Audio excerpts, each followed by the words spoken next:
guys, isang napakagandang umaga sa ating lahat. So for today's video guys, mag bird hunting tayo. Dahil matagal na tayo hindi nakapag bird hunting. So ayan yung katian ko guys. Liaban or agumum, yung tawag sa iba.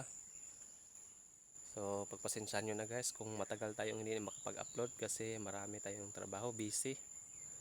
So hindi naman pwedeng pagsabayin lahat yung trabaho. Kaya ngayon guys, dahil may oras tayo na mag bird hunting, kaya mag bird hunting tayo ngayon. Dahil napakagandang sikat ng araw guys. So sulitin natin yung init. Kasi pag tag-ulan na, hindi na tayo makapag bird hunting. So sige guys, samahan nyo na ako ngayon at pupunta na tayo sa site kung saan natin sisit up yung ating katian na liaban. So andito na tayo sa site kung saan natin sisit up yung ating katian. Nakita nyo yung puno na yan guys. Dyan natin ilalagay guys. So ang gagawin lang natin ngayon ay sisit up. So sit up ko lang muna guys.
A few moments later.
Sayang guys, huli na sana yun. Kaso nakawala pa, hindi natin naabutan.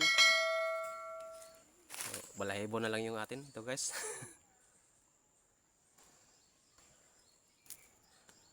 Luma na kasi itong pulot ko guys at saka manipis na. Kaya manguha tayo ng bago. Kasi sayang yung dumadapo na nakakawala. Huli na sana yun kung hindi pa nakawala. Ito guys balahibo na lang yung atin. Bawi lang tayo next time. So sa ngayon guys, uwi muna tayo. Kasi wala din pag binalik din natin to. Masasayang lang.